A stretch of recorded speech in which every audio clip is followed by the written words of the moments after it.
اعوذ باللہ من الشیطان الرجیم بسم اللہ الرحمن الرحیم وَلَقَدْ يَسَّرْنَا الْقُرْآنَ لِلذِّكْرِ فَهَلْ مِن مُّدَّكِرٍ صدق اللہ العظیم رب اشرح لی صدری ویسر لی امری واحلل عقدۃ من لسانی یفقہوا قولی۔ اس سے پہلے ہم تجوید، قرأت اور مخارج پڑھ چکے ہیں قرآن مجید کو سیکھنے کے حوالے سے۔ اب جو قرآن مجید کو سیکھنے کے حوالے سے چوتھا اصول ہے وہ ہے ادائیگی۔ ادائیگی اصل میں ہوتی آوازوں کی ہے۔ آوازیں، اس میں آوازیں آتی ہیں ادائیگی میں۔ سب سے پہلی چیز ہے وہ ہے آدھی آواز اور پوری آواز۔ لام زبر لا اور لام زبر الف لا۔ اگر ہم ان آوازوں پہ غور کریں تو ہم دیکھتے ہیں کہ ہم آدھی آواز کو پوری آواز میں اور پوری آواز کو آدھی آواز میں پڑھ رہے ہوتے ہیں، تو اس سے آوازوں کی جو تبدیلی آتی ہے آدھی آواز اور پوری آواز سے، مثال کے طور پہ لام زبر لا، اس کا مطلب ہے جب قرآن مجید میں استعمال ہوا ہے اس کا مطلب ہے البتہ اگر، البتہ اگر۔ لیکن لام زبر لا جب اس کے ساتھ زبر کے ساتھ الف مل گیا تو اس کا معنی نہیں میں آ جاتا۔ لا الہ الا اللہ، نہیں ہے کوئی معبود سوائے اللہ کے۔ تو اس لیے جب ہم آدھی آواز کو پوری آواز میں یا پوری آواز کو آدھی آواز میں تبدیل کر کے پڑھتے ہیں تو معنی میں بہت زیادہ فرق آ جاتا ہے۔ اب جو آوازیں ہیں وہ ہیں جزم، زبر، زیر، پیش، اور اس کے علاوہ چھوٹی مد اور بڑی مد، یہ آوازیں ہیں۔ ان کو کہتے ہیں یہ معروف آوازیں ہیں، یہ معروف آوازیں، یہ ساری معروف آوازیں ہیں۔ اس کے علاوہ بھی دو آوازیں ہیں، ان کو کہتے ہیں نرم آوازیں، نرم آوازیں۔ اور وہ کون کون سی ہیں کہ جب بھی زبر کے ساتھ واؤ مل جائے یا پھر زبر کے ساتھ یہ مل جائے تو یہ نرم آوازیں بنتی ہیں۔ مثال کے طور پہ لام زبر واؤ لو، اور لام زیر یا لئی، یہ دونوں نرم آوازیں ہیں۔ زبر کے ساتھ واؤ مل جائے تب اور زیر کے ساتھ یا مل جائے تب، یہ دونوں نرم آوازیں ہیں۔ اب جو زبر کی مطابقت ہے، زبر کی مطابقت یہ ہے الف کے ساتھ، یعنی اگر ہم خالی زبر پڑھیں گے تو وہ آدھی آواز آئے گی، لیکن زبر کے ساتھ ہم الف لگا دیں گے تو وہ پوری آواز بن جائے گی۔ اور اسی کے مطابق اگر ہم کھڑی زبر کسی لفظ کے اوپر وہ پڑھیں تو وہ بھی ایک برابر آواز آئے گی دونوں کی۔ یہ زبر کی مطابقت الف کے ساتھ ہے، زیر کی مطابقت یا کے ساتھ ہے، اور اگر کسی لفظ کے نیچے کھڑی زیر آ جائے تو وہ بھی برابر آواز ہی ہوگی دونوں کی۔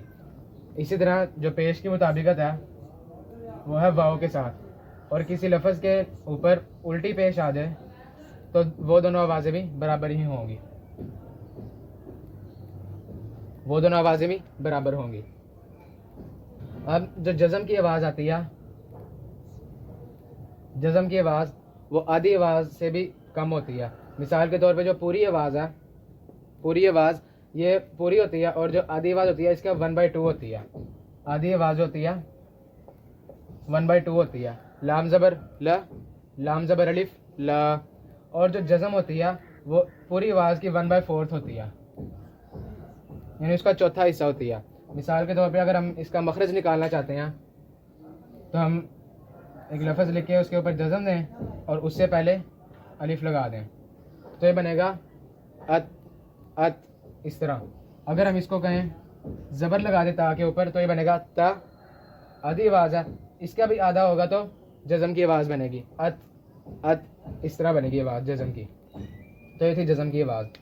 اب اگر ہم ان آوازوں کے حوالے سے دیکھیں تو آدھی آواز کو پوری آواز میں تبدیل کرنے سے یا پوری آواز کو آدھی آواز میں تبدیل کرنے سے معنی تبدیل ہو جاتے ہیں۔ کیسے؟ اگر ہم آوازوں کے اعتبار سے اپنی اذانیں دیکھیں تو ہم اذانوں میں بھی بالکل اس طرح ہی کر رہے ہیں کہ آدھی آواز کو پوری آواز میں اور پوری آواز کو آدھی آواز میں تبدیل کر دیتے ہیں۔ کیسے؟ مثال کے طور پہ اذان میں آتا ہے اشہدو، اس کا مطلب ہے میں گواہی دیتا ہوں، لیکن ہم اس کو کر دیں اشہادو تو یہ شہید کی جمع بن جاتی ہے اشہادو۔ اسی طرح انا اس کو ہم کہہ دیتے ہیں انا. یہ آدھی آواز کو ہم نے پوری آواز میں تبدیل کر دیا جس سے معنی بھی تبدیل ہو گئے. اور اسی طرح حیا, حیا کو ہم کرتے ہیں حیا, اس میں بھی معنی میں تبدیلی آ گئی اور واحد سے تثنیہ بن گیا. تو اس اعتبار سے آوازیں بھی ہمیں ان کا خیال رکھنا چاہیے پڑھتے ہوئے, اور اس کی مشق کرنی چاہیے, کیونکہ جب تک ہم اس کی مشق نہیں کریں گے تو یہ ہمیں آدھی آواز اور پوری آواز میں فرق نہیں سمجھ آئے گا. اور یہ صرف آج کے دور میں ہی ایسے نہیں ہے, یہ حضور صلی اللہ علیہ وآلہ وسلم کے دور میں بھی ایسے ہی تھا. مثال کے طور پہ جو لوگ یہودیوں سے مسلمان ہوئے وہ بھی آدھی آواز کو پوری آواز میں لے جاتے تھے. تو اس طرح کرنے سے اللہ تعالیٰ نے قرآن مجید میں آیت نازل کی. ایک لفظ تھا راعنا, راعنا, یہ لفظ ہے راعنا, اور اس کا مطلب بن رہا ہے ہماری رعایت کیجیے, ہماری طرف نظر کیجیے. لیکن انہوں نے کیا کیا, راعنا کو اس کو پوری آواز میں بدل دیا راعنا. یہ تھا راعنا, انہوں نے زیر کے ساتھ یا ملا کے, کیونکہ زیر کی آواز آدھی آواز تھی, جب زیر کے ساتھ یا مل گئی تو وہ پوری آواز بن گئی. تو اسی طرح زیر کے ساتھ یا لگا کے راعنا سے راعینا بن گیا. اس کا ترجمہ تھا, مطلب تھا ہماری رعایت کیجیے, نظر کیجیے. اور اس کا مطلب جو بن رہا ہے, جب ہم نے آدھی آواز کو پوری آواز میں لے کے گئے تو اس کا مطلب بن گیا راعینا چرواہا. اس کے معنی چرواہے میں آتے ہیں. اور یہ انہوں نے کیا کیوں ایسا, کیونکہ جو عرب کے لوگ تھے وہ تو تھے یعنی سر اور راگ کے دل دادا تھے, وہاں غزلیں ہوتی تھیں, مشاعرے ہوتے تھے. تو اس اعتبار سے انہوں نے جب ایک سر کے مطابق اس کو راعینا سے راعینا پڑھا, اس کے معنی تبدیل ہو گئے. تو جب انہوں نے ایسے کیا تو اللہ تعالیٰ نے قرآن میں آیت نازل فرمائی, بسم اللہ الرحمن الرحیم, یا ایہا الذین آمنوا لا تقولوا راعینا. یہ پہلے سپارے کا 13واں رکوع ہے, اور یہاں پہ اہل ایمان کو پہلی بار مخاطب کر کے کہا گیا. 13ویں پچھلے جتنے بھی 12 رکوع گزرے ہیں اس میں کہیں پہ بھی نہیں آیا یا ایھا الذین آمنوا. یہ پہلا مقام ہے 13واں رکوع جہاں سے شروع ہو رہا ہے. اللہ تعالیٰ نے فرمایا یا ایھا الذین آمنوا, اے ایمان والو, لا تقولوا راعینا, راعینا نہ کہو, لا تقولوا نہ کہو تم, راعینا, وقولوا انظرنا, اور کہو انظرنا. پھر یہ انظرنا کو یعنی نظرہ ینظرو, اس کو یہ لمبا یا چھوٹا نہیں کر سکیں گے. واسمعوا, اور آواز کو اور غور سے سنو, واسمعوا اور غور سے سنو. وللکافرین عذاب علیم, اور واسطے کافروں کے دردناک عذاب ہے. یہ پہلا مقام ہے 13واں رکوع جہاں سے شروع ہوتا ہے, جہاں پہ اللہ تعالیٰ نے یا ایھا الذین آمنوا اہل ایمان کو مخاطب کیا ہے. تو جو وہاں پہ غزلیں ہوتی تھیں, مشاعرے ہوتے تھے, اسی طرح کسی شخص نے جو سورۃ الکوثر ہے, انا اعطیناک الکوثر فصل لربک وانحر ان شانئک هو الابتر, یہ 3 مصرے لکھ کے کسی شاعر کو دے دیا اور کہا کہ اس کا چوتھا مصرع بناؤ. تو اس شاعر نے جو چوتھا مصرع بنایا وہ یہ تھا ما ھذا قول البشر, کہ یہ کسی بشر کا کلام نہیں ہے. اس کے بعد جو 2 چیزیں آتی ہیں وہ ہیں چھوٹی مد اور بڑی مد. اب جو چھوٹی مد ہے, چھوٹی مد یا بڑی مد, یہ دونوں محاورے کو تبدیل کر دیتی ہیں, محاورے میں زور پیدا کرتی ہیں, سٹریس دیتی ہیں محاورے میں, اور ان کے بھی قاعدے ہیں. چھوٹی مد کہاں پہ آتی ہے, بڑی مد کہاں پہ آتی ہے. تو چھوٹی مد کا قاعدہ ہے وہ یہ ہے, جتنے بھی حروف مدہ ہے, حروف مدہ 3 ہیں, وہ کون کون سے ہیں, الف, واو اور یا, یہ 3 حروف مدہ ہیں. تو جب یہ حروف مدہ کے بعد الف, واو یا یہ, ان کے بعد حمزہ آ جائے, جسے ہم الف کہتے ہیں, حمزہ آ جائے تو چھوٹی مد آئے گی. مثال کے طور پہ انا اعطینا, انا اعطینا. اب آپ یہ دیکھیں, انا اعطینا, یہاں پہ الف ہے نون کے ساتھ لگا ہوا, اور اس کے بعد حمزہ یعنی جسے ہم الف کہتے ہیں وہ آ رہا ہے آگے. تو یہ الف جو ہے حرف مدہ میں سے ہے, تو اس کا مطلب یہاں پہ چھوٹی مد آ جائے گی. یہی قاعدہ چھوٹی مد کا کہ الف کے بعد حرف مدہ میں سے کوئی ایک حرف آ جائے تو چھوٹی مد وہاں پہ آئے گی. انا اعطینا اس طرح آئے گا, اور اس میں جملے میں محاورے میں زور پیدا ہوگا, سٹریس ہوگا محاورے میں. یہ تھا چھوٹی مد کا قاعدہ. اور جو بڑی مد کا قاعدہ ہے وہ آتا ہے حمزہ کے اعتبار سے اور جزم کے اعتبار سے, حمزہ اور جزم کے اعتبار سے. یعنی اس میں بھی حرف مدہ کا استعمال ہوتا ہے.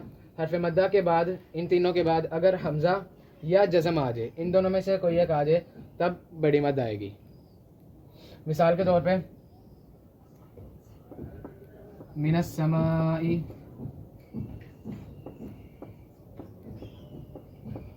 من السماء.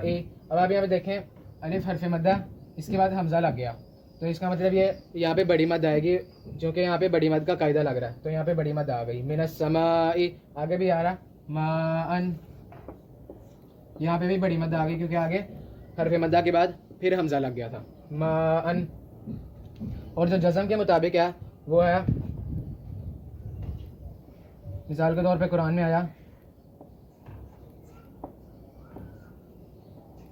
آنا, تو یہاں پہ جزم آ رہی تھی, جزم آ رہی تھی, پیچھے حرف مدہ تھا, حرف مدہ کے آنے سے اس کے اوپر بڑی مد آ گئی. اور جزم کے اعتبار سے اگر ہم ایک اور دیکھیں, مثال کے طور پہ وما من دابۃ, من دابۃ,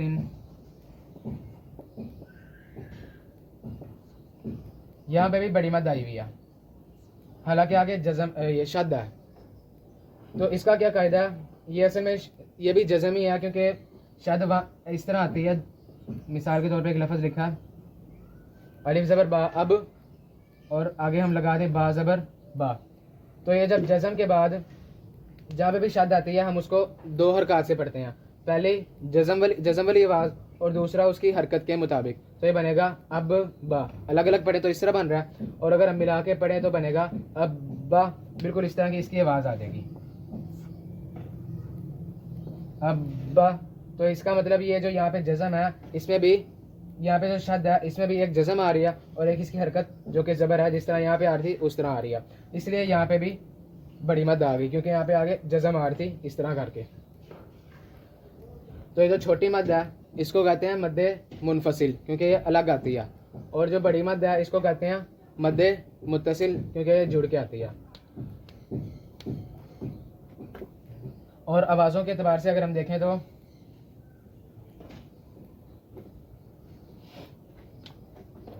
اے, ای, آئی, او اور یو, یہ سارے ووبلز ہیں انگلش کے.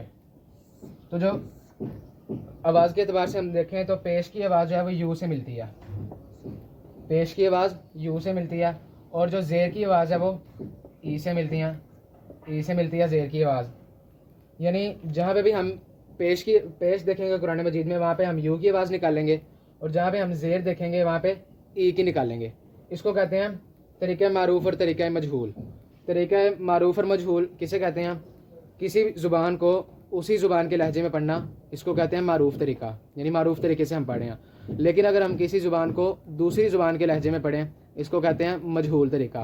اور آج ہم قرآن عربی کے لہجے میں نہیں, اس کو مجہول کر کے, جو عربی زبان ہے قرآن کی اس کو اردو کے لہجے میں ہم مجہول کر کے پڑھ رہے ہیں.